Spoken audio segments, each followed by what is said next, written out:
Hola chicos, buenas tardes, ¿cómo están? Hola, profe, buenas tardes.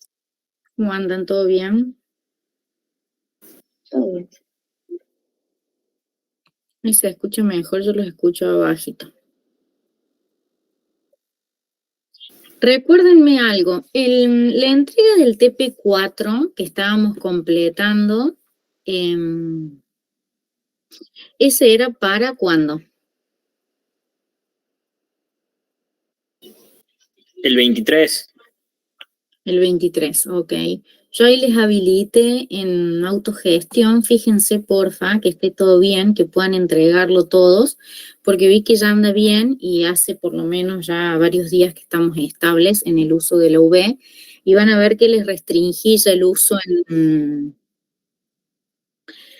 Drive, así podemos trabajar a través de la UV. Confírmenme porfa si pueden entrar.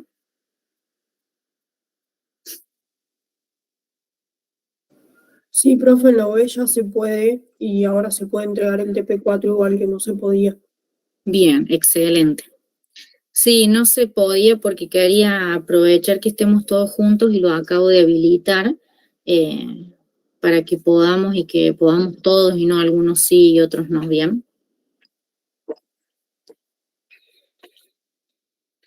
Bueno, la clase pasada y la anterior capaz ya nos estábamos adentrando en lo que era el capítulo 3 y 4, que los vamos a ir viendo, les había dicho, como un salpicón, y ya arrancamos viendo algunas cosas del 4, algunas cosas del 3. Y después al final nos vamos a concentrar un poquito en algunas cuestiones particulares que necesitemos más bien para el TP y demás, ¿sí? Le voy a compartir la pantalla, confírmenme cuando puedan verla.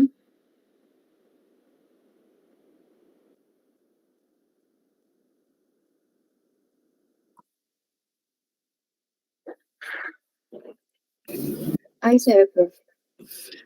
Bien, la clase pasada para el TP4,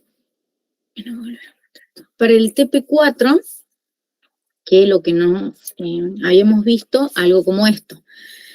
Habíamos dicho que teníamos que definir las funciones elementales de la vía y generar una propuesta de solución de ingeniería y habíamos recorrido un poquito. ¿Se acuerdan que una de las preguntas muy interesantes de un compañero había dicho que qué pasaba si yo no tenía ninguna problemática planteada en la vía? Entonces yo ahora les devuelvo la pregunta y vamos a arrancar así la clase de hoy, a ver si han logrado identificar algún tipo de problemática en lo que va esta semana, que más o menos ya han tenido para empezar a pensar, ver y demás. Básicamente, ¿cómo les fue con eso? Si hay alguno que todavía sostiene que no hay problemáticas en la vía o que sí, a modo de comentario y de opinión.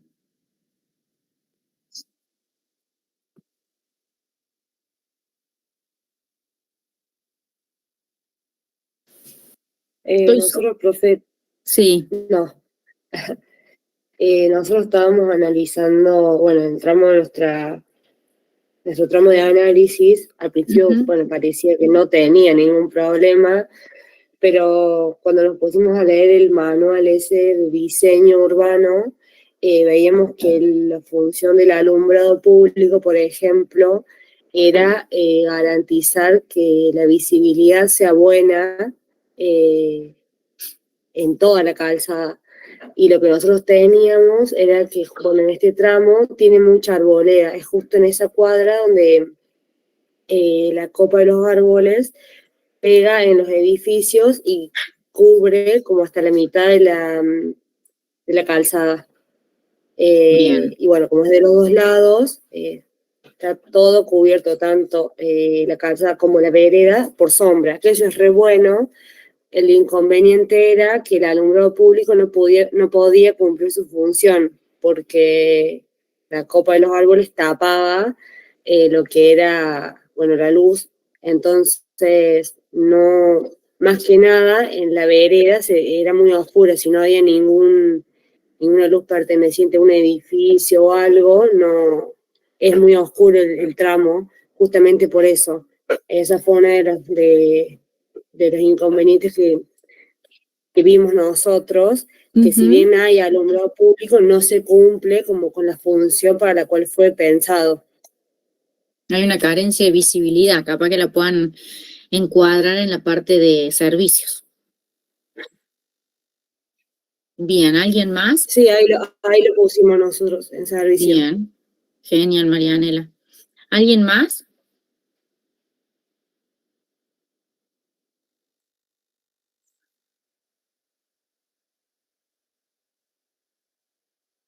El resto no arranco todavía.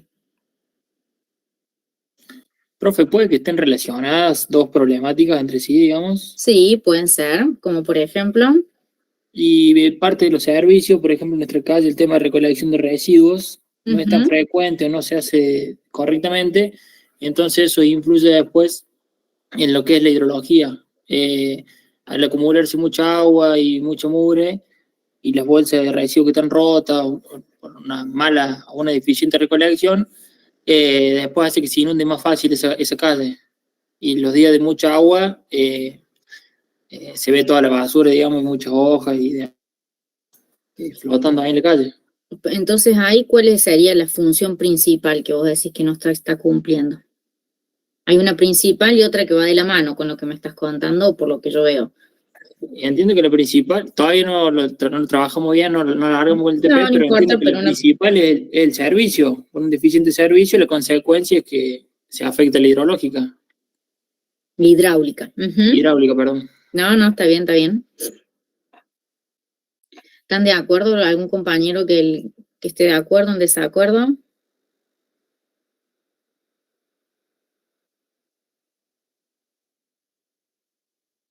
Bueno. Yo estoy de acuerdo, creo que cuando se piensa la vía se tiene que pensar en todas las funciones, o sea, que cumpla con todas las funciones y que sea como un círculo donde todas las partes como que funcionen bien para garantizar como algo óptimo. Si hay una falencia en eso, genera, bueno, este problema de que el agua no puede escurrir, y si no puede escurrir se genera un problema que puede haber como un accidente y así sucesivamente. Entonces, como que cuando se piensa una vía, se tiene que pensar como que todos los factores que la incluyen funcionen óptimamente para que el servicio que se brinda sea óptimo. Bien, fantástico. Bueno, al menos estos dos compañeros y sus grupos de trabajo están orientados, están bien. Cuando hagan el análisis, tengan en consideración, está bueno la propuesta que hacen ambos compañeros, de ver un poquito más allá y de relacionar un poquito más. Capaz que hay una función principal afectada, pero si se trabajara, evitaría que afecte o que dañe o que en realidad perjudique otro nivel de servicio u otro tipo de función de la vía. ¿Bien? Nosotros habíamos encasillado las funciones de la vía como esas que están acá, estas 4 que las repasamos la clase pasada. Hemos hablado bastante de lo que es la localización del mobiliario urbano y demás. Hemos hablado también de la movilidad y hemos hablado bastante de la accesibilidad. Hoy vamos a tratar un poquito más específicamente por ahí de lo que es el diseño de la rasante y el drenaje, que van un poquito de la mano. Por eso vamos a recorrer en forma salteadita y conjunta tanto el capítulo 3 como el capítulo 4. Nosotros en el capítulo 3 habíamos arrancado a ver algunas características de estas, seguramente nos hemos adelantado un poquito, pero hemos visto algunos elementos de lo que es una de las funciones de la vía, sobre todo relacionada con el drenaje. En este diseño de rasantes y drenaje, ¿qué se ocurre o qué se les ocurre que era, o en función de lo que hemos estado charlando, qué es el diseño de la rasante o qué es el diseño del drenaje? O los compañeros que estaban haciendo línea de River y demás, ¿qué nos pueden contar?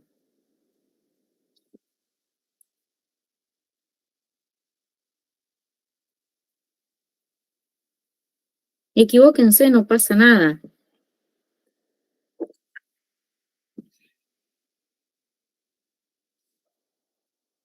Ahí les doy una pista. Yo tengo una duda, profe, Sí. sobre la razón. Porque justo nosotros estamos haciendo un proyecto vial. Ujú. Y ahí no entiendo el concepto si la calle tiene que funcionar como un canal, tiene que ir más bajo que lo que serían las casas, o se diseña más alta la calle que las casas. Y va a depender de muchas cosas la respuesta a eso. Ahí ya te lo voy a responder, pero si la calle va más arriba o más abajo que el loteo, digamos, que la propiedad privada, tiene que ver con algunas cuestiones que algunas la hemos visto y otras no, pero ya te lo voy a responder. Respóndanme primero ustedes a mí, ¿qué era el diseño de rasante y drenaje? Y va un poquito de la mano con eso que plantea Juan. ¿Qué se acuerdan que dijimos siempre que decíamos que en vías 1 habían visto que era el diseño de rasante y drenaje? ¿Qué es lo que primero definen cuando ustedes me dijeron ahí uníamos las curvas de nivel? ¿Qué hacíamos ahí? ¿Qué estábamos definiendo? El perfil. La pendiente. Bien, eso es básicamente. Cuando yo diseñe la rasante o el drenaje, sin dudas voy a definir el perfil longitudinal del eje de la calzada. ¿Y qué más voy a hacer? Voy a definir el sentido, voy a definir la forma y con eso voy a definir justamente el escurrimiento de las aguas. Entonces ahí está buena la pregunta de Juan, ¿por qué? ¿Qué pasa si yo ya tengo una topografía natural, que esa topografía natural, por ejemplo, es una topografía accidentada, en donde naturalmente me quedan campos, espacios sobre el nivel de ese perfil longitudinal o me quedan por debajo de ese perfil longitudinal? Entonces, la respuesta para saber si la calle tiene que estar arriba o debajo de la propiedad privada, si se quiere, del parcelario, es que primero va a depender de la topografía, me va a mandar la topografía y de cómo sea el análisis de esa cuenca. Puede ser una cuenca del tipo rural o puede ser una cuenca del tipo urbana. Nosotros estamos tratando el tema de vialidad especial, en donde dijimos que principalmente nos íbamos a abocar a los espacios urbanos porque teníamos ese problema de escala, de tamaños y demás. Entonces, por lo general, ¿qué es lo más aconsejable o lo ideal? Y que la casa o la construcción me quede en una loma, en una montaña. Entonces, siempre es preferible que yo tenga el parcelario por encima del nivel de la calle. Entonces, hay varias cuestiones o varios chequeos que podemos hacer. Nosotros vamos a utilizar un ejemplo de cómo calcular, definir o verificar de alguna manera y comparar el caudal hidrológico propuesto por la lluvia o por la tormenta en función del caudal hidráulico, que es la sección que me define. ¿Para qué? Para poder trabajar con mi perfil o con mi calle como un canal a cielo abierto, como decía el compañero. Eso sería lo ideal, lo utópico y lo que convendría siempre. Pero hay veces que estamos regidos o gobernados por una topografía diferente, en donde básicamente, si yo quisiera generar un parcelamiento por encima del nivel de la calle, implicaría excesivos volúmenes de suelo y capaz que hasta alteraría la geomorfología o la morfología natural del espacio. Por ejemplo, ustedes si alguna vez han recorrido el camino que va a Pecos o esa zona, en donde está al oeste del lago San Roque, todo lo que es, la zona de Pecos, el lago San Roque, Cosquín y todo eso demás,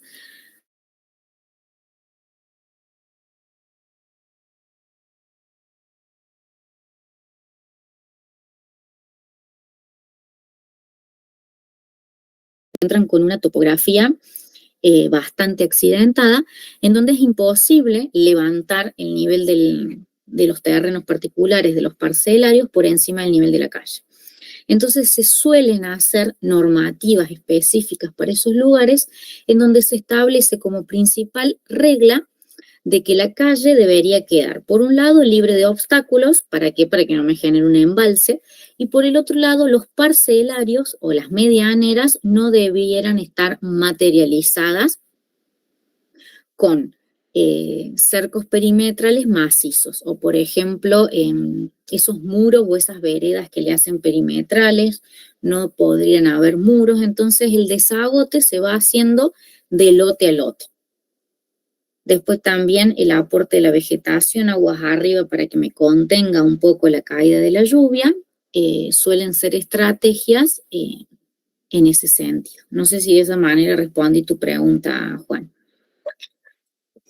Sí, perfecto, digamos. Nuestro caso también se puede charlar ahora porque el nuestro es una costanera, ¿no? Una calle costanera. Sí. Y justo el río. ¿En dónde es? En Calamuchita, Santa Rosa de Calamuchita. Santa Rosa, Calamuchita. ¿Es el del puente? Sí, exactamente. Ah, bien. Y hicimos el cálculo de la cuenca y del caudal máximo para determinar la zona de inundación. Sí. Por ahí pensamos, y justo en la zona donde va la calle nuestra, se da una zona de inundación, entonces pensaba que por ahí, como terraplenando la costanera, podría servir como contenedor de que no se inunde, ¿no? Pero no sé bien, no tengo argumento. Hay que estudiarlo un poquito, hay que ver qué pasa ahí bien, pero sí, no sería descabellado, pero hay que estudiarlo un poquito y ver qué es lo que pasa justo ahí en esa sección, en ese espacio. Es un río ancho encima que cambia su nivel y su caudal considerablemente entre las épocas de lluvia y las épocas de sequía. Habría que estudiarlo un poquito más y sí o sí ahí van a tener que hacer un estudio hidrológico interesante, o si han conseguido datos y demás del municipio, les va a dar más herramientas para ver si es posible.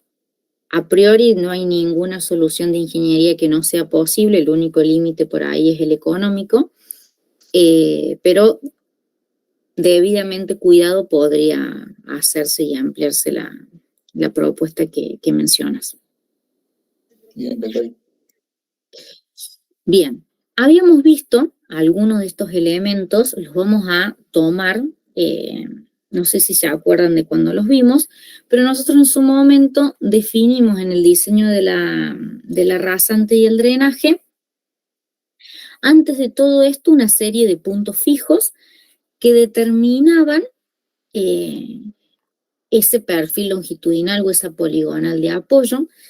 Definíamos el drenaje, y cuando nosotros definimos el drenaje en cualquier materia vial, lo principal es poder alejar lo más rápido posible el agua, no contenerla, excepto que haya que retardarla para algún emisario final. Entonces tenemos que tener claro qué es lo que nosotros queremos hacer. Entonces básicamente dijimos que vamos a utilizar a la calle como un canal a cielo abierto, y el espacio de la calle a priori serían las cunetas, y de las cunetas ir jugando, canalizando en función de esa pendiente longitudinal, que por lo general la pendiente longitudinal la rige el eje de la calzada, pero se va acompañando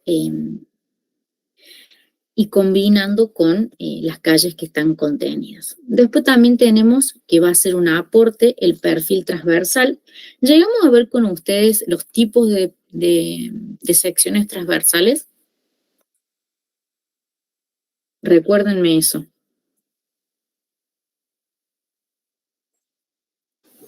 Creo que no, profe. No los llegamos a ver, ¿no? Sí, me parecía que no, por No. eso.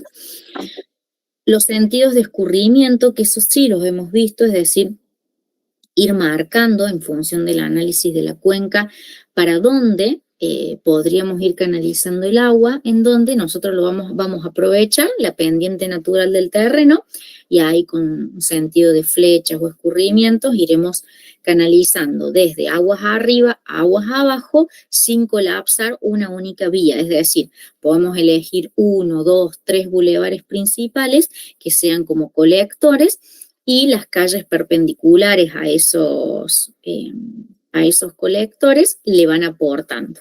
No todos a uno, sino ir distribuyendo. ¿Qué significa ir distribuyendo? Y que yo voy a ir generando un juego de niveles. Voy a poner, por ejemplo, un colector o 2 o 3 colectores centrales más bajos que colectores en qué calles secundarias, y de esa manera lo canalizaremos después en una calle de mayor prestación de servicio en cuanto al drenaje para destinarla a algún emisario final. Y en el caso que la sección de esa calle no verifique, seguramente lo que haremos es utilizar un sistema alternativo como drenajes, alcantarillas, etc. Entonces, de esa manera definíamos el sentido, la forma de escurrimiento y el tipo de perfil que pueden tener esas cunetas. Para poder definir todo esto, si ustedes se acuerdan, porque lo hemos charlado, hemos definido esos puntos fijos, que se acuerdan que marcamos en la pizarra los puntitos a relevar, que básicamente los puntos fijos a mí me van a ir condicionando por dónde tiene que viajar o por dónde se debería canalizar el escurrimiento superficial, para poder definir el drenaje, la pendiente, la visibilidad y los servicios públicos y el movimiento de suelo. Hemos hablado bastante, pero hoy seguramente también abordemos dentro del diseño de rasante y drenaje, como es el tema de la visibilidad. Bien. Este es el tema de los puntos fijos en el control, que esto hemos hablado bastante.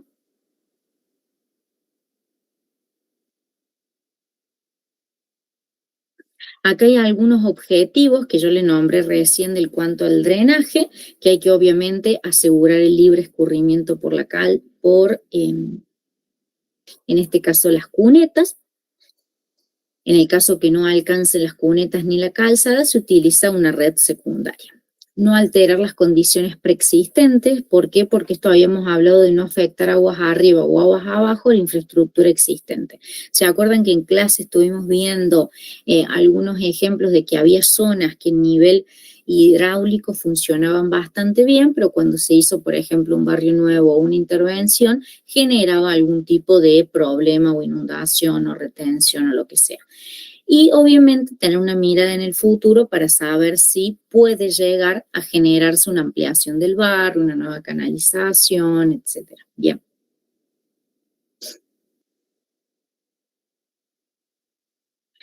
Acá nombro una secuencia operativa en el proceso del diseño que básicamente repasa un poquito lo que alguna vez vimos en hidrología, creo que lo habíamos visto, que se va definiendo las variables. Es decir, primero definir o delimitar la cuenca. Esta cuenca va a quedar delimitada en realidad por el espacio de aporte a ese lugar, que va a depender o va a estar íntimamente relacionado con lo que es la topografía del natural, la topografía natural del lugar, o bien si hay una topografía intervenida ya porque es una urbanización existente, bueno, estudiar un poquito cómo es el comportamiento de ese escurrimiento, utilizar valores de precipitaciones, estudiar el escurrimiento y asociarlo a tiempos de recurrencia que habíamos visto más o menos que se utilizaban datos de precipitación de tal manera que en los últimos 50 años, 100 años o lo que sea atado a un periodo yo pueda magnificar esa tormenta, puedo magnificar los escurrimientos, los volúmenes, etc. Bien, vamos a elegir un método de cálculo. Y después obviamente vienen toda la parte de cálculos, verificaciones de diseños de cuneta y demás. Esto es a modo de repaso de lo que vendría a ser la secuencia operativa. Nosotros, como tenemos un tiempo acotado en lo que es la parte de trabajo práctico, nosotros nos vamos a centrar en una especie de pequeña verificación del caudal que lo vamos a hacer en uno de los trabajos prácticos. Acá hay algunas cuestiones a tener en cuenta dentro de esa cuenca, como es el terreno natural, los hechos realmente existentes, las formas de amanzanamiento, es decir, básicamente cómo es el trazado, porque eso me va a condicionar a mí por dónde va a ir ese escurrimiento y hacia dónde. El mismo sentido natural que tenga ese escurrimiento y las superficies de aporte. Es decir, no es lo mismo que yo tenga un aporte en hectáreas de una superficie grande a aportes de, no sé, 500, 600 o hasta 1000 metros cuadrados, en donde tengo aportes de, porque es superficie en donde me soporto, me contiene la tormenta, un poco menores. Bien. Después está definida la intensidad, la escorrentía, el periodo de recurrencia, que habíamos hablado un poquito más, y el tiempo de concentración. Esto lo repite.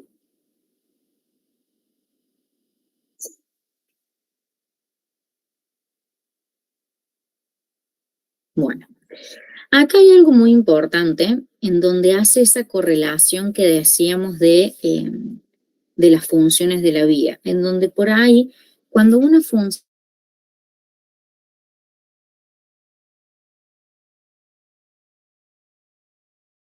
me mejore o me disminuye el nivel de servicio en general, o bien directamente me perjudica otra función de la vía. Había una parte particular que nosotros, ¿qué es lo que pensaríamos a priori? Digo, bueno, si yo quiero una mayor movilidad, ¿qué voy a hacer? Y bueno, voy a ver cuál es el tipo de vehículo y voy a ver cuál es la longitud del tramo, y considerando solo el vehículo y solo la longitud del tramo, voy a definir el diseño de esa vía. Bien, perfecto, es válido. Pero ¿qué va a pasar en el mismo transcurso de esa vía? Y vas a decir, che, no, pero yo voy a tener uniones con otras vías, voy a tener accesos a centros comerciales, voy a tener accesos a los frentistas y demás, y bueno, ahí hay una correlación o hay una afectación entre lo que es la movilidad y la accesibilidad. Si hay lugares de estacionamiento me pasa lo mismo, y ya lo hemos charlado varias veces. Pero ¿qué es lo que pasa con la movilidad y la parte hidráulica, y con la accesibilidad y la parte hidráulica también? Yo básicamente, cuando defino el escurrimiento superficial de la vía, ¿qué dijimos? Que tenemos que asegurar un libre escurrimiento, pero que se vaya lo más rápido de la vía. ¿Por qué? Porque esa vía tiene que estar funcional las 24 horas.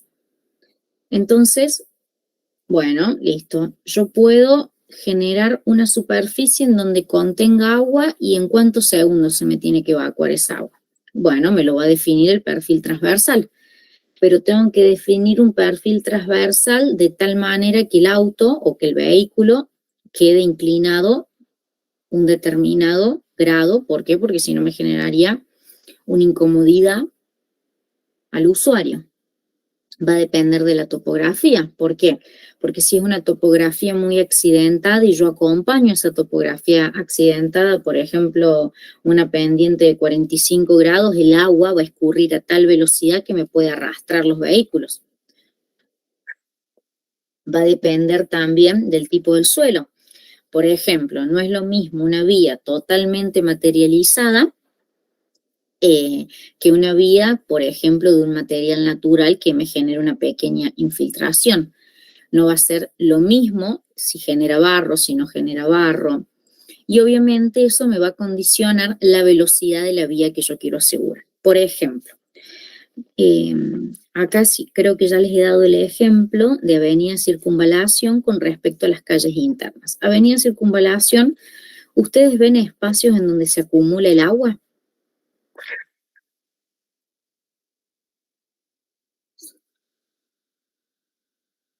O Avenida Circunvalación. No.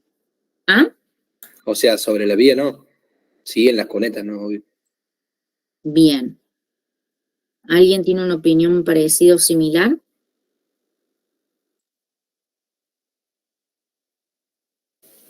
Creo que no se acumula agua, por lo menos en la vía. Bien.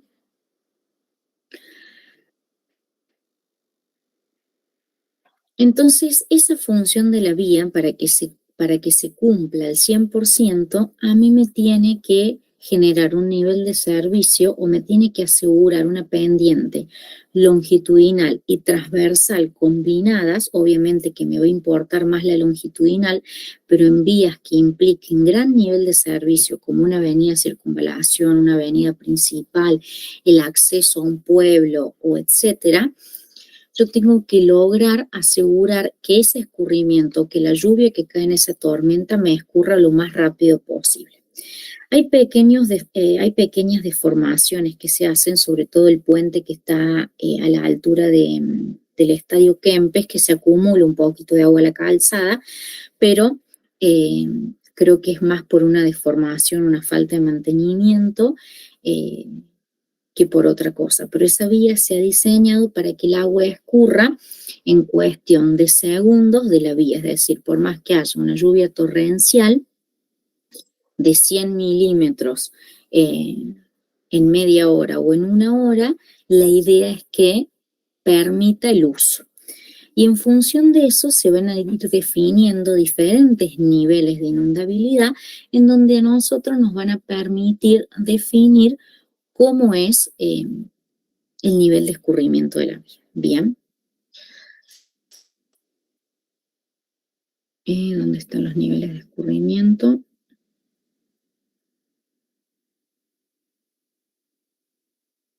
Acá estaba en la 4.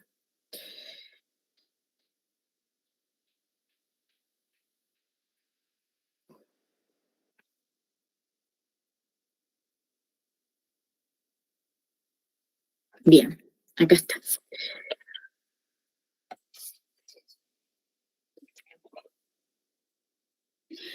Hay diferentes niveles de inundabilidad que nosotros definimos para poder tenerlos. Si yo tengo una situación ideal, se define con el número 1, y una situación de límite absoluto, máxima absoluta admisible, se define con el nivel 4. Ahí vamos a volver sobre esto. Acá básicamente están dibujados o ilustrados. ¿Qué quieren decir estos elementos? Por ejemplo, un nivel ideal de la vía, ¿cuál sería? Que la vía logre funcionar como un canal a cielo abierto, pero que utilice sus cunetas o el espacio de sus cunetas para tal fin. Por ejemplo, si yo veo o analizo el perfil transversal de la vía, voy a tener que hacer que en el espacio de la cuneta se me canalice el escurrimiento superficial. Eso vendría a ser en un espacio ideal. ¿Y de qué va a depender? Y va a depender del perfil transversal de esa cuneta. Si es rectangular, si es triangular, si tiene algún acabado particular o bien tiene alguna forma particular por el espacio o lo que sea. Entonces ahí estábamos hablando de una condición ideal. Después tenemos, por ejemplo, una segunda condición que vendría a estar definida hasta este punto, que es un nivel deseable. El nivel deseable, ¿qué es lo que trata? Que es hasta una vez cada 6 meses se espera que ocurra. Asegura no superponer los caudales de ambas cunetas, pero sí posibilita la circulación vehicular con restricción por el centro de la calzada. En este caso está hablando del usuario del vehículo. E imposibilita el cruce peatonal. Entonces, si yo tenía acá una situación ideal en donde podía canalizar idealmente el agua por las cunetas para que el tránsito vehicular circule sin restricción, no haya restricción de velocidades y el cruce peatonal se pueda realizar normalmente por las bocacalles. Bien. Esto, la cuneta es un poquito más angosta que este ancho, entonces se espera o se estima que hasta 1 metro de ancho podría cubrir las cunetas. Bien, acá está dividido o está dibujado en realidad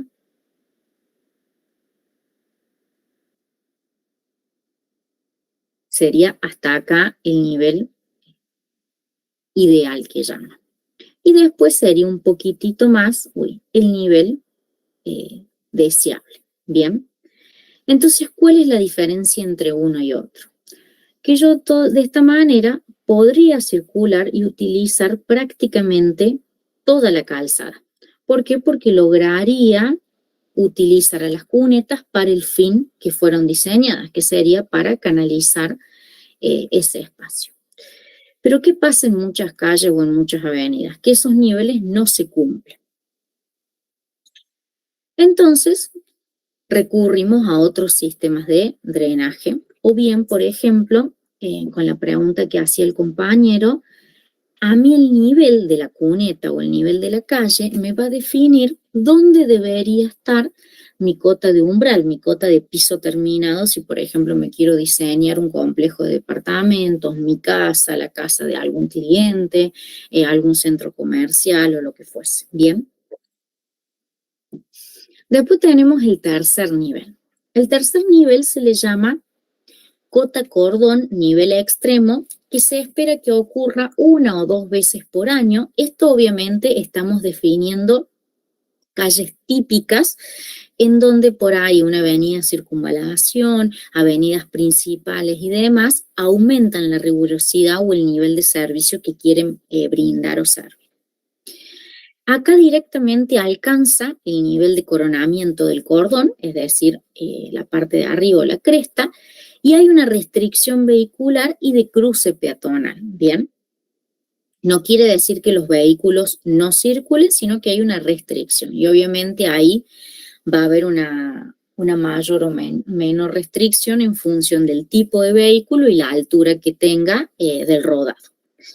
La calle actúa como un canal directamente a cielo abierto, completamente, y hay una transitabilidad peatonal solamente por vereda. Entonces, si volvemos a este dibujo, ¿qué es lo que tenemos?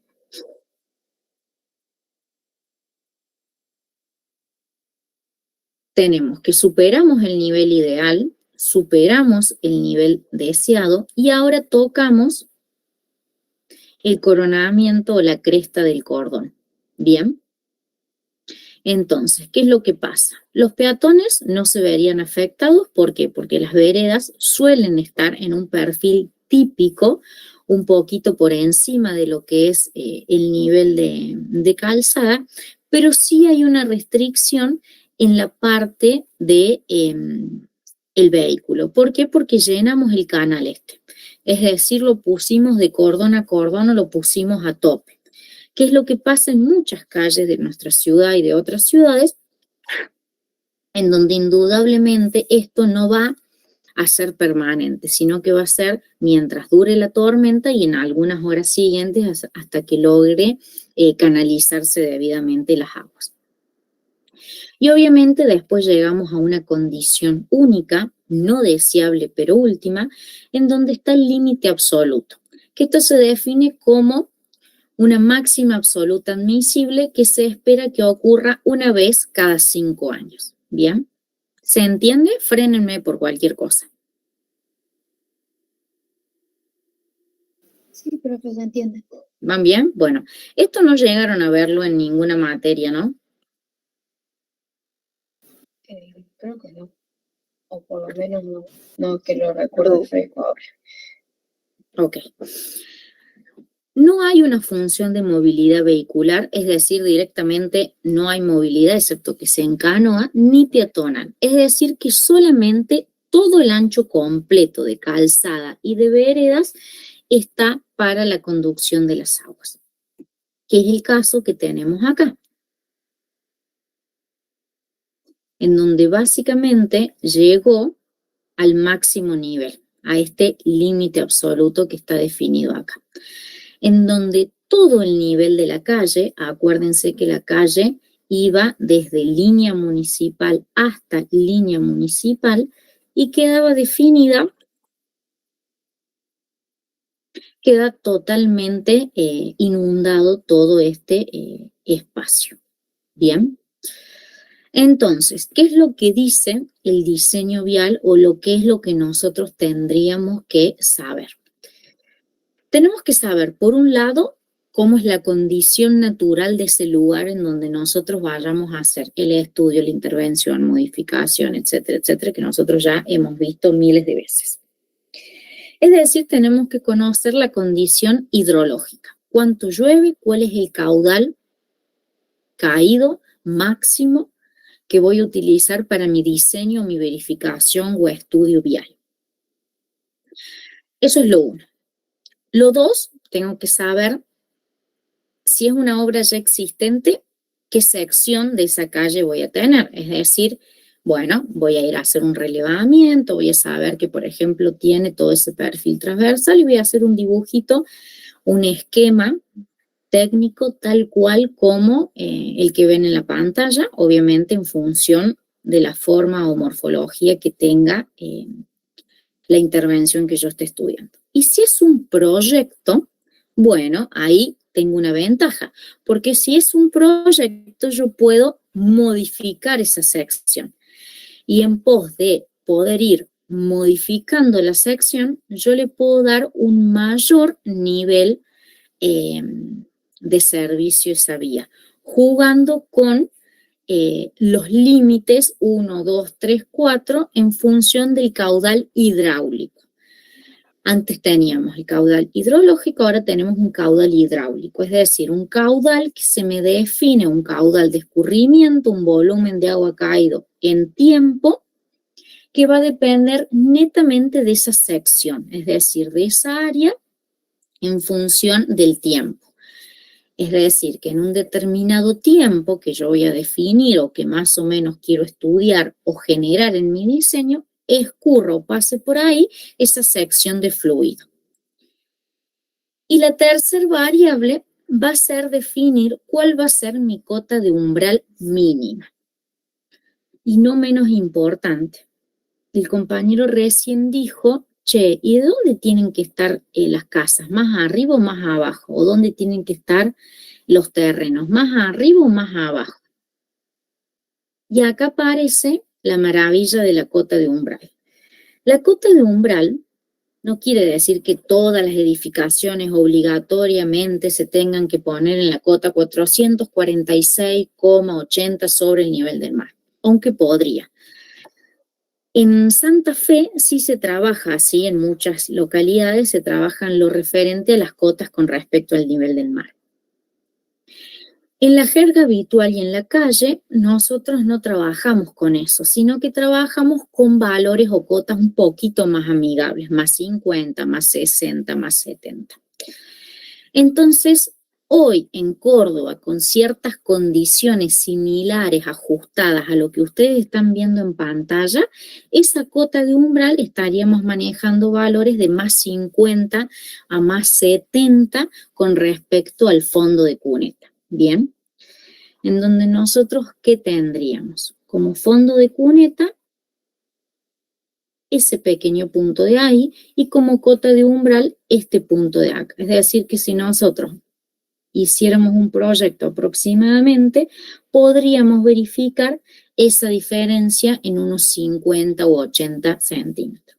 ¿Va a variar? Sí, obvio, es una cota mínima recomendada y que va a depender de un montón de variables. Una de las variables que mencionábamos recién es la topografía.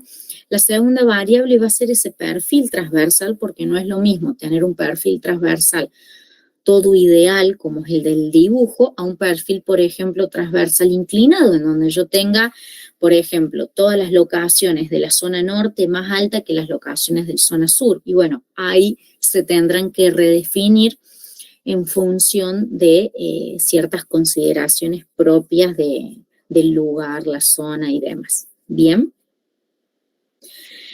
Cuando yo hago un proyecto, por ejemplo, una nueva urbanización, en realidad puedo definir esa cota de umbral mínima de la calle o puedo definir la cota interior de manzana.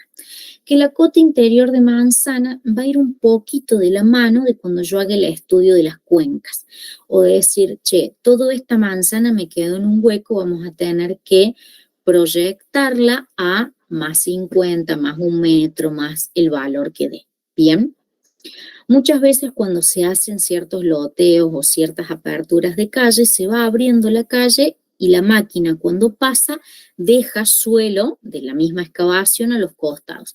Eso me genera una pequeña elevación y obviamente los corazones de manzana o la cota interior de la manzana terminan quedando como una depresión en un hueco.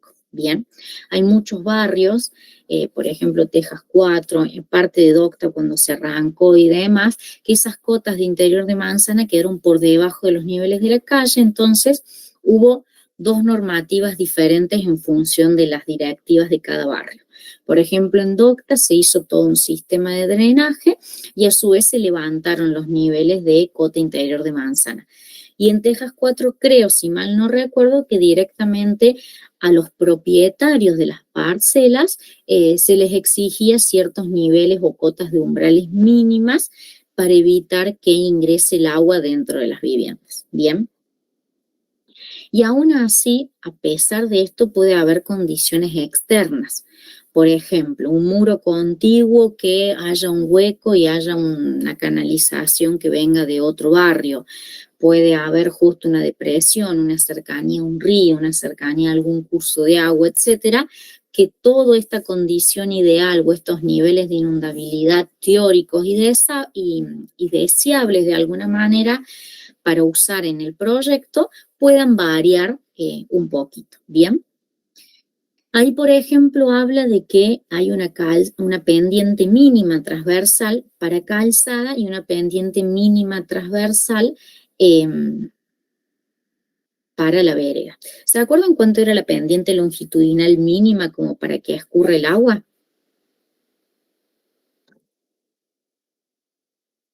O aproximadamente. ¿Qué es lo que pasa? Si yo tengo una vía, perdón, ahí les dejo que respondan. Si yo tengo una vía, esa vía tiene que escurrir el agua del punto A al punto B. Entonces tiene que haber mínimamente una pendiente. ¿Para qué? Para que el fluido escurra. Y también tiene que haber mínimamente una pendiente máxima para que no arrastre a su paso. ¿Se acuerdan más o menos esos valores? Alguna clase lo habremos dicho y si no, lo decimos ahora.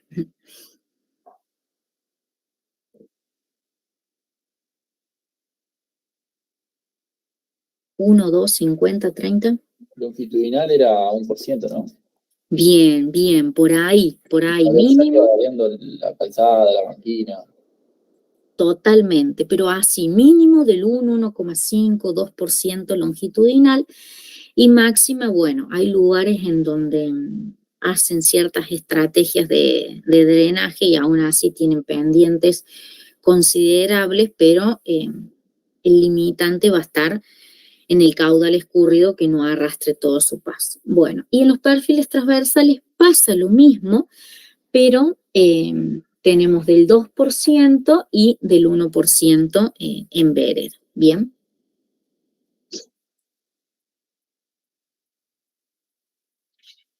Acá hay algunos niveles recomendables, ¿sí?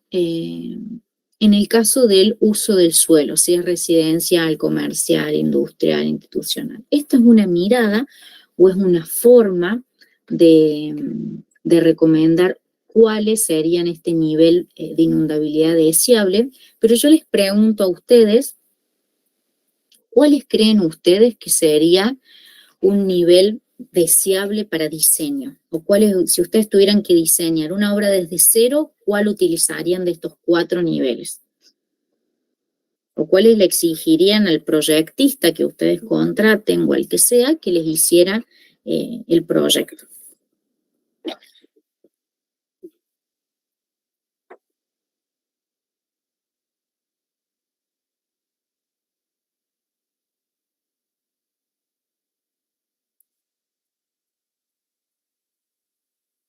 ¿4, 5, 10, 20?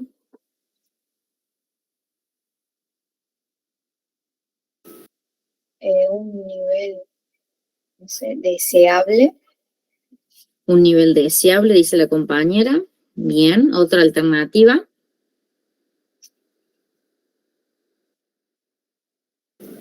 Bueno, una situación ideal, pero no sé, en realidad, sí, no, tendría que ser una situación ideal para que siempre pueda asegurarse la movilidad y las mejores condiciones de agua. O sea, diseñaríamos una urbanización ahí.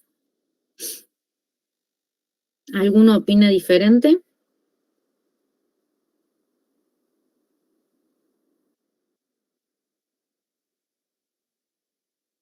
¿Todos de acuerdo con María José? La ideal creo que si bien la ideal es muy raro que se junten todos los factores para llegar a la ideal, optaría por esa para que en su defecto llegue una deseable si no se da todo lo... como que oscilaría entre una ideal y una deseable. Bien, un medium, acá. ¿Está bien? Sí. ¿Alguna otra alternativa?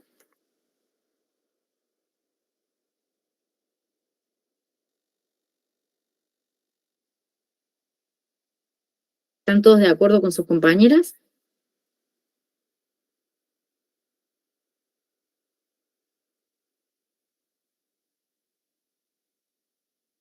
Sí, no, no sé, no saben, no contestan. Ahí se los pongo de nuevo, a ver si recuerdan.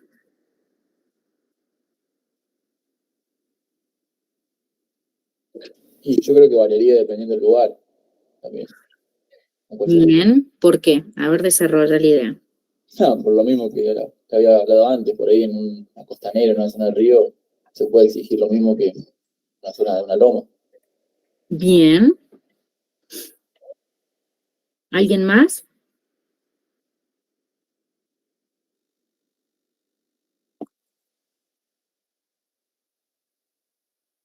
Yo creo que son 100% válidas las tres respuestas. El apunte recomienda oscilar un poquito entre la 2 y la 3, es decir, entre un nivel deseable o un nivel de cordón a cordón. Pero lo más importante de todo esto es qué es lo que piden los entes que a nosotros nos aprueban el proyecto, o qué pide el proyectista, el contratista, el comitente, en función de todo esto. Lo que se exige muchas veces es verificar la cota de umbral en 50 centímetros, como les decía antes, y después también verificar una condición de cordón a cordón. Es decir, que ante la precipitación de diseño, yo tener esta posibilidad de cubrirlo y verificar el 100% sección llena. ¿Por qué piden esto? Es 100% válido lo que ustedes dicen, pero también está que todo proyecto ideal o utópico es un poquito más caro. Entonces se asegura de esa manera. Si hay que cambiar, normalizar lo diferente y demás, lo podremos debatir, obviamente, pero lo que se suele utilizar o demás son los niveles de servicio 2 y 3. Y las condiciones ideales de 1 vendrían a utilizarse por ahí para avenidas de alto tránsito o avenidas con un nivel de servicio bastante elevado, ¿sí? Cuando nosotros ya no damos más con estos niveles de servicio y nuestra sección no verifica, es decir, que el agua supera los niveles establecidos, supera el nivel absoluto, o bien cuando ya, supera de cordón a cordón, se suelen utilizar sistemas alternativos, como por ejemplo nosotros tenemos la canalización de la cañada, en donde está conectada o está interconectada con un sistema de entubados, alcantarillas y demás, en donde el agua escurre a un conductor principal, que obviamente van a ver que tiene una sección diferente, pero no es otra cosa que un canal a cielo abierto, que además obviamente tiene un curso natural y que lleva ya su impronta y su marca, pero es aprovecharlo para poder después destinarlo a un emisario final. ¿Bien? Entonces, si nosotros tenemos el estudio de la cuenca, Hemos verificado las secciones disponibles, las velocidades compatibles con las funciones y las materializaciones de la vía. ¿Por qué funciones y materializaciones de la vía? Funciones con todo lo que estamos charlando, los niveles de servicio, ¿no? A mí me gustaría ideal, a mí me gustaría tal y demás. Y la materialización de la vía porque va a cambiar el cálculo de caudal en función de la cobertura de esa sección. ¿Se acuerdan del libro de 20 Chow? De hidráulica, bueno, lo vamos a utilizar un pedacito para poder utilizar los coeficientes de Mann y todo eso, por eso habla de la materialización de las vías. Los esquemas de escurrimiento, que con ese análisis definimos cuáles son los esquemas, es decir, de estas manzanas escurre acá, etcétera, etcétera, y después vamos a hacer un montón de planillas y cálculos en donde definimos todos esos elementos. Y al final de todo, si yo logro verificar que la sección es satisfactoria a las condiciones de diseño o no la es, vamos a definir o elegir cuál va a ser la modalidad de conducción. Bien, ya sea solamente por las calles y utilizarla como canales a cielo abierto o bien a través de alguna alternativa. Entonces, por ejemplo, acá tenemos algunos ejemplos de cálculo y demás, y acá lo que pueden ver es un amanzanamiento en donde han determinado cómo vendría a ser el sentido de, no de circulación vehicular, sino el sentido de escurrimiento de las calles. Y el análisis de las cuencas a través de la división de cada manzana, ¿sí? Entonces acá, por ejemplo, van a haber dividido la manzana 11 y van a decir que tiene aporte para acá, para acá, para acá y para acá. Bien, por eso es que tiene los puntos cardinales norte, sur, este, oeste. Y a su vez, cada manzana va a hacer un aporte a la calle. Esa calle va a generar una canalización y a su vez, por ejemplo, esta canalización va a ir para allá, esta para acá, esta para acá. Y así se van a ir sumando los caudales en el estudio de la cuenca urbana. Hay algunos cálculos de caudales acá que ustedes pueden refrescar y ver. Estos son imágenes de la apunte, así que están explicadas y demás, pero no me quiero detener en esto particularmente. Bien, ¿se entendió hasta acá? Sí, profe, perfecto. Bien. Hay algo que me gustaría mostrarles, pero quiero ver si me faltó algo más darles. Lo de la visibilidad de la vía lo vimos. Cómo se calcula la distancia de frenado y todo eso. Esto ya lo vimos. Movimiento de suelo. Bien. Bueno, hay una forma alternativa que está en auge o está en tendencia y que me encantaría encontrarme en muchos espacios urbanos con esta, que vendría a ser un sistema de drenaje urbano del tipo sustentable. Ah, que ya sé dónde lo habíamos visto en el diseño urbano que le dije que lo íbamos a retomar de la clase pasada. En donde básicamente es poder generar una conjunción entre lo que es la infiltración de los espacios verdes que están dibujados ahí en la gráfica de arriba a la izquierda, poder tomarlos en algún sistema de captación, puede ser rectangular, tubular o el que sea, y a su vez generar un aprovechamiento. Entonces, de esa manera, por ejemplo, tenemos parte que se canaliza, seguramente se sigue conduciendo por esta canalización. Acá tenemos la lluvia o la precipitación, que parte va a seguir canalizándose por esta sección. Parte puede ser que se infiltre, bien, o parte puede ser que pueda aprovecharse por alguna plantación. Entonces, ¿es una manera inteligente o es una manera de coexistir entre esta parte de verde, de un poco de verde dentro de los sistemas urbanos, en donde podemos aprovechar muchos elementos para poder mitigar, canalizar y hasta mejorar el escurrimiento superficial. Entonces, por ejemplo, la propuesta de la derecha, ¿qué dice? Hace la propuesta de utilizar árboles o ejemplares nativos que absorban no solamente la contaminación, que es lo que nosotros hablamos siempre, o reducir las temperaturas urbanas, sino que también directamente toman parte de ese desagüe o ese escurrimiento urbano.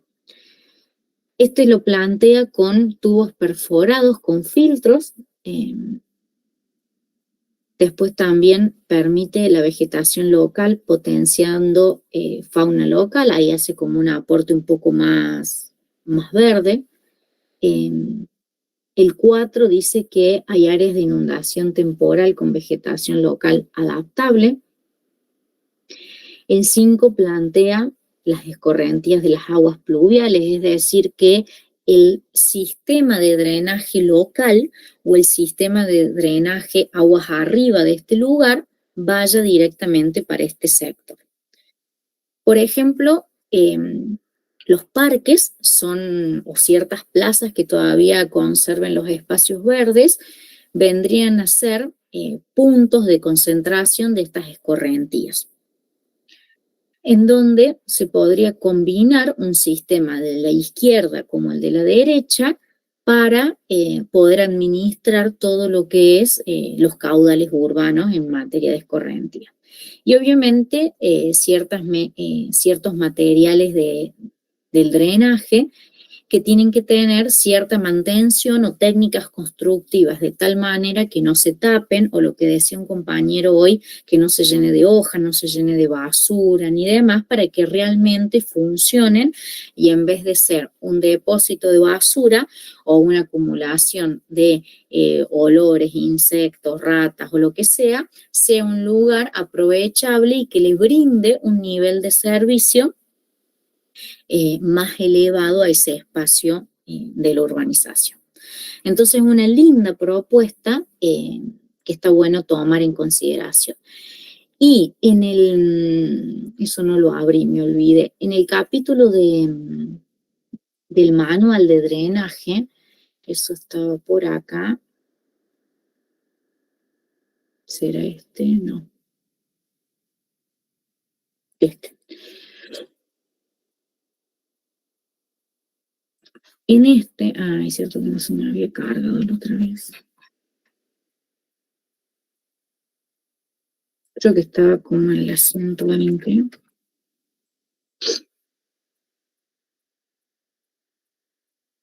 Estaban al final, me parece.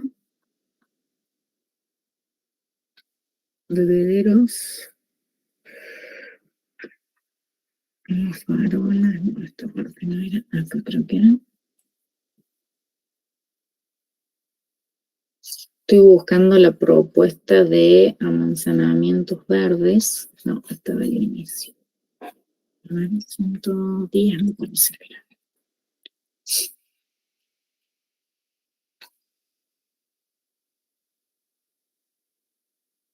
Bueno, no lo voy a encontrar. Tendría que haber ido al índice.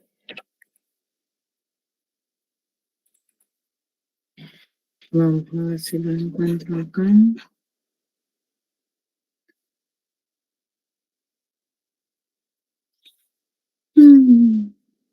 Paisajes urbanos verdes. En el capítulo 2 está. Lo debo haber salteado, entonces. El capítulo 2 creo que estaba en la página 30. Calles de tránsito, no, un poquito más. Avenidas.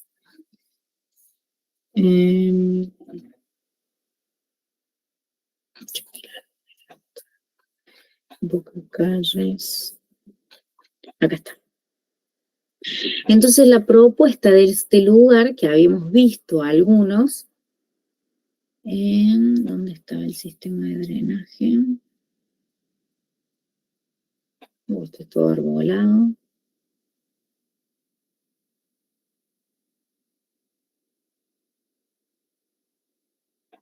¿Dónde estaban los drenajes?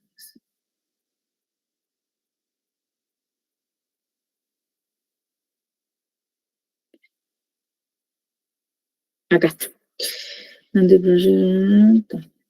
Acá combina algunos espacios y capaz un sistema un poquito más integral, en donde además de la canalización de las aguas producto de las escorrentías, es también generar una integración con la canalización recolectada en las edificaciones urbanas. Entonces, por eso arma como una especie de híbrido conexión entre ambos sistemas.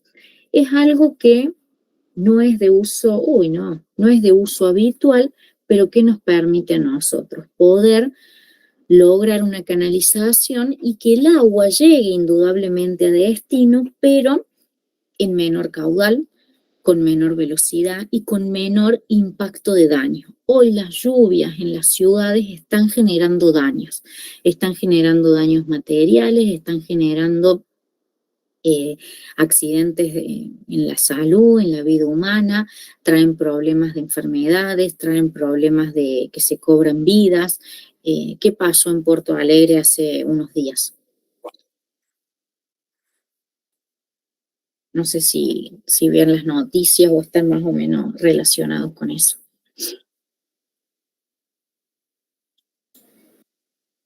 Todavía sigue inundada toda la ciudad. Perdón, hablo en pasado. ¿Qué empezó a pasar en Porto Alegre? Claro, sí, sigue inundado, pero sí, se metió el río directamente. Hay un colapso total de una de las ciudades con mayor desarrollo de Latinoamérica, en donde indudablemente hay más fallas que la canalización superficial de las aguas, hay más fallas que poder determinar la sección transversal de una vía, pero todas las medidas van haciendo y van contribuyendo al ecosistema. Y se acuerdan que en la primaria o en la secundaria nos enseñaban los maestros cómo era el ciclo del agua. Y este aprovechamiento o estas propuestas de poder utilizar los espacios verdes dentro de la urbanización vial, combinarlos un poquito con tanto hormigón, con tanto concreto, con tanto de superficies grises, es poder volver a esa idea de ciclo del agua, en donde generamos un impacto en la mancha verde porque nosotros impermeabilizamos o bien transformamos el uso del suelo en cobertura gris, porque hacemos edificios, localización de diferentes tipos de actividades, etcétera, etcétera. Pero a través de jugar un poquito con las condiciones naturales y entender un poquito de la naturaleza, es decir, si el agua cae de arriba para abajo, y bueno, generemos el retorno para que el agua se evapore, se evapotranspire, sea aprovechada por cobertura verde. Entonces, aprovechar el ciclo del agua, generar una amortización en su canalización genera una fricción importante y hasta una contradicción con lo primero que les dije cuando hablamos de la función de drenaje. Apenas les dije de la función de drenaje, ¿qué les dije? Y los manuales, en su 99%, coinciden que el agua hay que sacarla lo más rápido de la calzada. El agua no tiene que estar en la calle, el agua tiene que escurrir, escurrir, escurrir. Pero ¿qué pasa si escurre el agua del 100% de las calles de la ciudad? Va a haber un lugar, un embudo que va a colapsar. Va a haber un espacio, un emisario final o un reservorio final en donde puede desbordarse. Entonces, para mitigar o para que el agua, en vez de que en 15 minutos llegue y se escurra lo más rápido, bueno, generemos sistemas de control, generemos sistemas naturales, sistemas ingenieriles que vayan retardando un poquito eso. En la calzada, donde hay circulación vehicular, sí lo eliminemos en cuestión de segundos, pero a los costados o en los bulevares o por debajo de las veredas o a los costados, no estaría bueno generar un letardo disminuir la velocidad de escurrimiento para que llegue al río o al emisario final o a lo que sea un poquito más lento. ¿Cuántas veces hemos visto la cañada de Córdoba prácticamente desbordada? Alguno tiene que haber pasado o visto en el noticiero nuestra cañada de Córdoba, no hay que irse muy lejos. ¿Qué pasaría si nosotros, aguas arriba, es decir, en las zonas más altas, porque ya las zonas más abajo no podemos controlarla, o sí a través del ciclo del agua, pero aguas arriba generamos que el agua vaya un poquito más lento hacia la cañada? Entonces no le daríamos un tiempo a que la lluvia que está o que la tormenta, que prácticamente cubre siempre la mayoría de la ciudad, escurra, se evacúe y después llegue el agua producto de la tormenta, porque los caudales se suman, los caudales son acumulativos, llueve parejamente en todos lados, pero cuando nosotros le damos pendientes a las calles estamos modificando la tormenta, es decir, que si el agua cae de arriba para abajo, nosotros a ese punto le estamos insuflando a ese sistema, a esa cañada, a ese emisario, a ese efluente o lo que sea, esa canalización, más agua de la que está cayendo de arriba para abajo. Hay datos muy importantes y muy interesantes que nosotros podemos utilizar a nuestro favor. Y ahí lo vamos a charlar un poquito. Por ejemplo, a mí siempre me encanta hablarles de... ¿me escuchan bien? Sí, pero Bien. A veces siento que estoy hablando sola y no quiero quedarme sola. Bueno, hay datos interesantes y están buenos que podemos aprovechar. Como esto hay un montón, nada más que queda muy práctico y cómodo consultar todo a través de IDECOR, no es que le vaya a hacer publicidad ni nada por el estilo, pero está bueno. Acá hay dos mapas útiles que los podemos utilizar como dato, como intuición o lo que sea, en donde habla de las precipitaciones máximas diarias para el diseño hidrológico o bien a partir de datos satelitales. Estos datos va a estar atados a lo que son las estaciones meteorológicas que tenemos y por ahí los datos satelitales exceden a lo que son los lugares donde hay estaciones meteorológicas. Entonces, por ejemplo, acá vemos que solamente tenemos información en esos cuadraditos pintados de color celeste. Entonces, por ejemplo, si nosotros vamos recorriendo acá, me da el dato de la precipitación en milímetros atado a una recurrencia de 100 años, por ejemplo. Bien. Y ahí quiere decir 15,6 centímetros. Si me voy a otro lugar, por ejemplo, me voy a ir a un celeste un poco más oscuro. Acá los chicos eran de Calamuchita, me voy a ir para Calamuchita. Estamos hablando, por ejemplo, de casi 20 centímetros, pero no son 20 centímetros que van a llegar exclusivamente en ese momento, sino que van a ser los 20 más las canalizaciones que yo tenga aguas arriba. Entonces, por eso colapsan los sistemas. ¿Se entiende lo que quiero decir, no? sí, sí. Y después tenemos este que ya cubre toda la nación, en donde podemos ir a través de datos satelitales, generar una comparativa, por ejemplo, de los datos de un lugar o de otro, ¿sí? Con la misma forma o la misma metodología. Otra herramienta útil que podemos utilizar en este caso es averiguar si los loteos se encuentran aprobados o no. Por ejemplo, todo loteo aprobado le exigen un estudio de escorrentía y demás, en el caso que ustedes tengan que presentar un proyecto de arquitectura o de ingeniería o lo que sea, y pueden utilizarlo como dato. Hay uno que se llama acá urbanizaciones y loteos, en donde habla, no quiere decir que esté al 100% actualizado, pero habla de cuáles son las urbanizaciones autorizadas y aprobadas y cuáles se encuentran en trámite, por ejemplo. Entonces, podemos ver, yo justo tengo esta urbanización o tengo un proyecto acá en prados, en terrazas o prados de manantiales, ¿qué es lo que pasa con esto? Y bueno, es el expediente tal, de esta manera y demás, cumple con esta ordenanza y se encuentra aprobado. Entonces, ¿qué quiere decir? Que este loteo ha tenido un estudio de escorrentía y bueno, además de todas las normativas y cuestiones. Puede ser que se encuentre en trámite, entonces sirve cruzar esa información. Bien. Puede pasar que se encuentren con loteos muy antiguos, en donde básicamente, por ejemplo, este que yo encontré,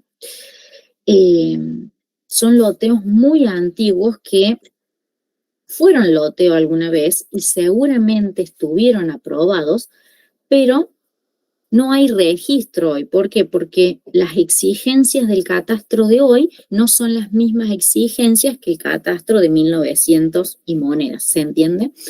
Entonces, por ejemplo, tenemos todo este loteo y ¿qué es la información con la que nos vamos a encontrar?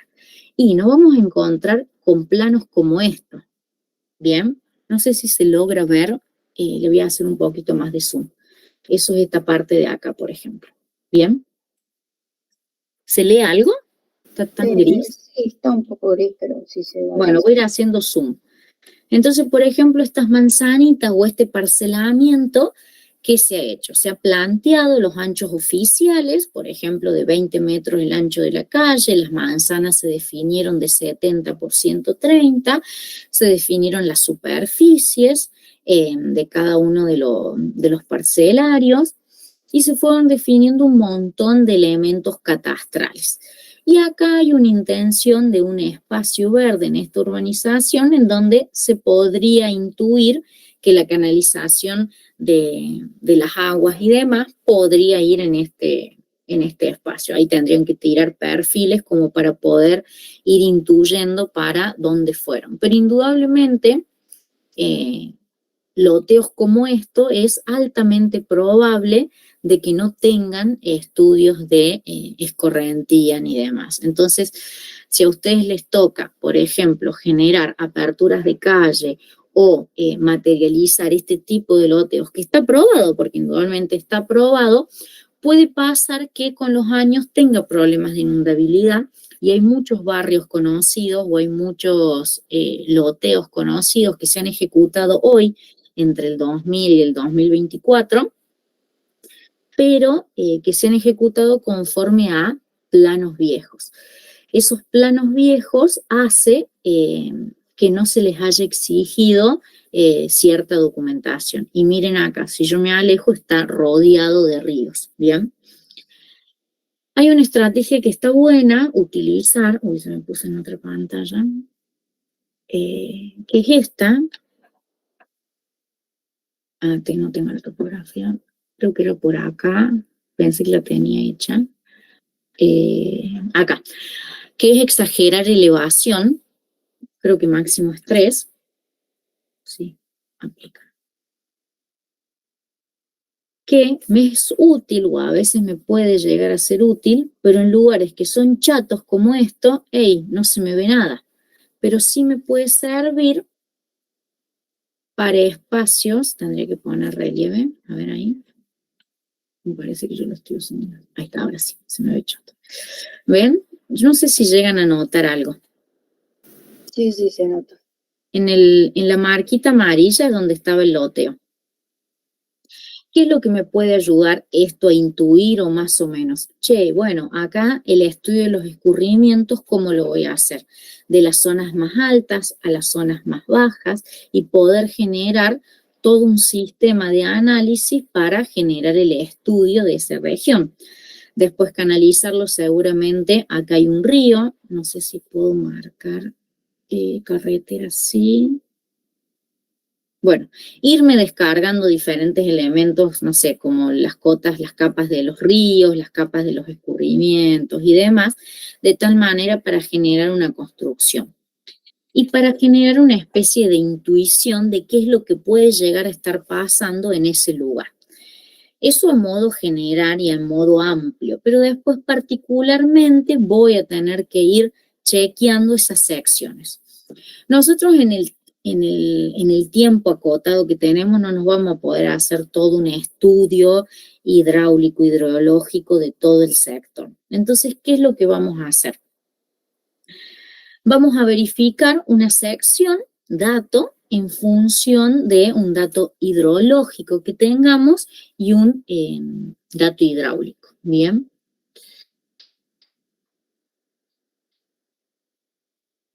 No sé si lo tengo acá el trabajo. No, no lo tengo.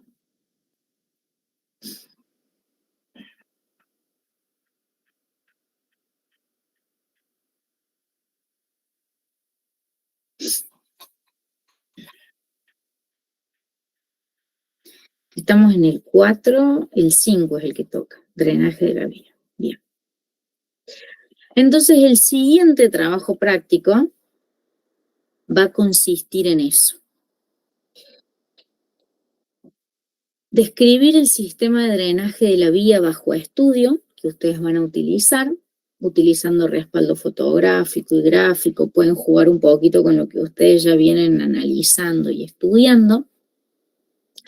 En base al perfil longitudinal desarrollado en trabajos prácticos anteriores, indicar las pendientes, los sentidos de escurrimiento y cualquier otro elemento identificado en la etapa del relevamiento conforme a la función del drenaje de la vía.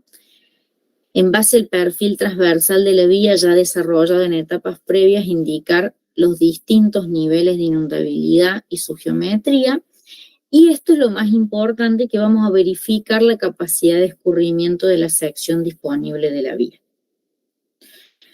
Y después, bueno, elaborarán las conclusiones y demás. ¿Qué les quiero decir con esto para que vean la implicancia o el alcance del trabajo práctico? Es muy acotado, es muy chiquito, y el punto ese de la verificación, yo les voy a dar un Excel que ya tiene todo cargado para que ustedes carguen los valores nomás y no les genere un tiempo extra, sino que simplemente aprendamos el concepto. El trabajo práctico no es que lo van a iniciar hoy, lo vamos a iniciar recién la clase que viene, que va a ser el 23, la entrega del otro. Pero básicamente lo que sí vamos a ver hoy es cómo construir esos perfiles transversales base. ¿Por qué? Porque los perfiles longitudinales nosotros ya lo tenemos. La descripción del sistema de drenaje de la vía es lo que más o menos hemos ido charlando. Por ejemplo, ¿cómo es el sistema de drenaje? ¿Se cumple en todos los niveles? Cuando llueve, ¿se llena de cordón a cordón mi calle o pasa el nivel? ¿Hay espacios verdes? ¿No hay espacios verdes? Y demás. Todo eso lo pueden ya ir pensando y viendo, sobre todo si justo el problema de su vía es la función hidráulica, les va a ayudar más que a otros que le tocará otro problema de la función de la vía. Y vamos a construir el perfil transversal. ¿Cómo vamos a hacer para construir un perfil transversal? Hay diferentes perfiles transversales tipo, en donde ustedes, para poder definirlo, pueden hacer la silueta del perfil transversal de su vía, y que no de todos va a ser igual. ¿Cómo se haría en la realidad? Yo tendría que tomar, por ejemplo, a ver, voy a tomar cualquier calle acá.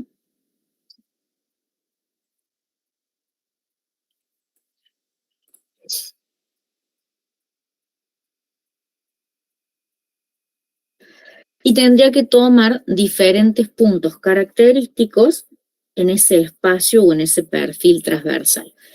¿Se acuerda que nosotros habíamos definido algunos perfiles transversales tipo, algunos elementos de la vía para poder medirlo? En donde básicamente el perfil transversal vendría a ser un corte en sentido perpendicular al sentido de la calle, ya sea que mire para un lado o para el otro, donde vamos a tomar ciertos puntos característicos. El primer punto característico va a ser el eje de la calle, el eje de la calzada, en el caso que se encuentre materializada, por ejemplo. La línea de aguas, en el caso de que sea una pendiente, me fui acá de línea, por ahí más o menos, la línea de escurrimiento natural que tenga esa vía, en el caso que sea de terminación natural, o si se encuentra materializada, yo tendría que tomar del perfil o de la nariz de la cuneta. ¿Qué tendría que tomar? Tendría que tomar el fondo de la cuneta y tendría que tomar el alto de la cuneta. el alto del cordón, o bien tomar solamente el fondo o el alto y medir básicamente esa distancia. Y a su vez después, ¿qué voy a tener que tomar o definir? ¿Qué dijimos? La línea municipal que puede o no coincidir con la línea de edificación. Bien, entonces ahí con esos elementos yo voy a poder generar un corte, que ese corte me va a definir un perfil transversal. Hay diferentes formas de hacer ese perfil transversal. Podemos dibujarlo directamente, por ejemplo, si lo relevamos con una estación o con un GPS, unimos los puntos en un AutoCAD o en un sistema similar y generamos la silueta de ese perfil transversal. Si lo midiésemos con un nivel óptico, anotaríamos los niveles y dibujaríamos un croquis de la vía. Nosotros, ¿cómo lo vamos a hacer? Ustedes seguramente tendrán una cinta métrica, y si no tienen una cinta métrica, agarren la regla y sus pasos y mídanlo de esa manera. Ustedes creo que ya habían definido el ancho en algún trabajo práctico anterior, y vamos a definir cómo es la silueta de ese perfil transversal. Bien. Lo pueden definir directamente a partir de la clase que viene, o ya tráiganlo para la clase que viene, entonces directamente cargan los valores y le va a ser más fácil realizar el siguiente trabajo práctico. ¿Bien? ¿Se entendió? Sí, profe. Vamos a aplicar el cálculo de sección y el cálculo de caudal que utilizaron en hidráulica. La clase que viene les voy a explicar bien cómo funciona la planillita, y el que lo quiera hacer a mano, lo hace a mano. Pero bueno. Y en forma más amigable, que lo que vamos a hacer es definir el tipo de perfil. El tipo de perfil, ¿cómo va a estar definido? O ese perfil transversal. Como algo como esto, en donde en el perfil transversal vamos a tener diferentes elementos. Este es un perfil transversal tipo, en donde los elementos básicos, ¿cuáles van a ser? El eje de la calle, que se le llama gálibo, el fondo de la cuneta, la cresta del cordón, el fondo de la cuneta, la cresta del cordón, y las líneas municipales que pueden coincidir con líneas de edificación o no. Y obviamente ustedes ya tienen definido esto, el ancho de la calle, y ahora, también tienen definido lo que es el perfil longitudinal con su pendiente. Ahora lo que vamos a hacer es definir la pendiente transversal, es decir, el grado de pendiente que tiene la calle y que tiene la vereda. ¿Se entiende? Sí. Entonces, todos esos elementos lo van a dibujar o croquisar. Pueden utilizar un AutoCAD. ¿Por qué les recomiendo un AutoCAD? Porque con el AutoCAD directamente, ¿qué hacen? Miden toda la silueta. Bueno, lo estoy haciendo en forma recta. Miden toda la silueta y directamente miden un área. Si lo hacen a mano, demás, y bueno, va a ser un poquito más complicado. ¿Se entiende? Pueden tener diferentes tipos de perfiles transversales, como por ejemplo algo más complejo, como tienen acá en esta sección de abajo. Y vamos a utilizar en forma complementaria algo más amigable y algo más de condición de diseño, que es esta página que tenemos acá. ¿Se las di ya a la página? Esto no llegué a dárselas. No, profe, no leo esa página. Bien, se las quería dar, pero se ve que es más cómodo virtualmente porque les puedo mostrar. Ya les voy a habilitar el link, debería estar habilitado. Es una página muy sonsa, parece de caricatura, pero permite definir, es más, el que tienen ahora que estoy dándome cuenta, este que tienen acá es bastante parecido a este. ¿Cuál es la idea de esta vía? Déjame ver qué pasó acá.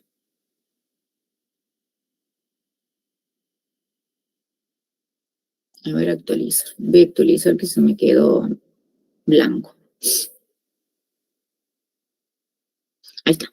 ¿Qué es lo que permite esta calle? Ustedes acá arriba le pondrán calle, el nombre, lo que sea, y muy simplemente permite definir rápidamente o materializar los espacios. Por ejemplo, mi calzada es de 5,10 metros. El ancho de la acera en realidad es un poquito más chico. El ancho de esta acera es un poquitito más chico. Este es más grande, esto, es decir, permite definir espacios, anchos, medidas. En forma intuitiva van arrastrando elementos, van agregando, lo pueden hacer. Acá bien te dice, che, pero el ancho final de la calle no te da, sí te da. Acá definen cuál es el ancho. Yo puedo definir una calle de 18 metros, puedo definir una calle de, no sé, más grande de 24 metros. Entonces me genera mayor posibilidad de movimiento, mayor posibilidad de diseñar.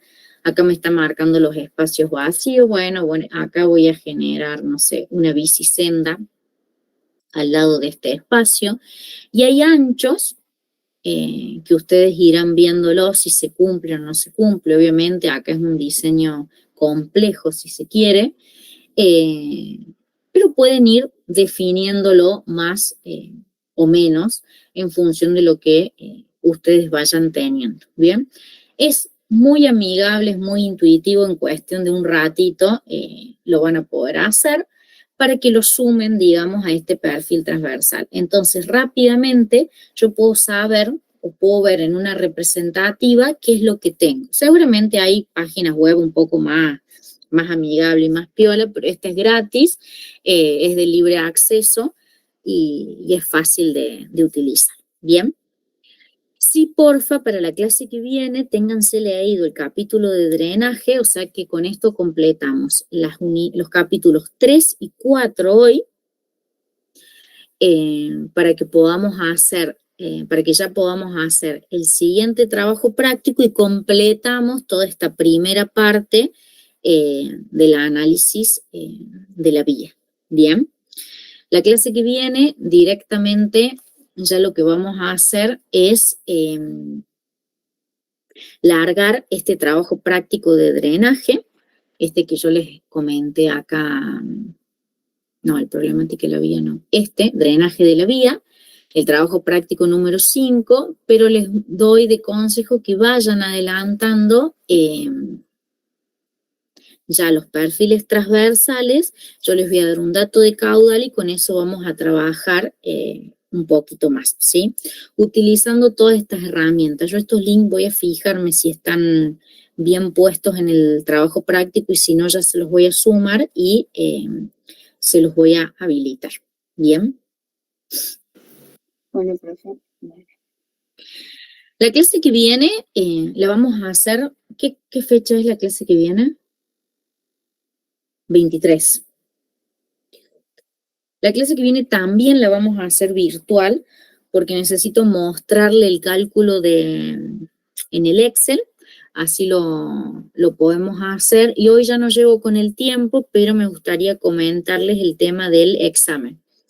Pero bueno, el examen básicamente incluye los 5 capítulos que teníamos que hemos ido desarrollando.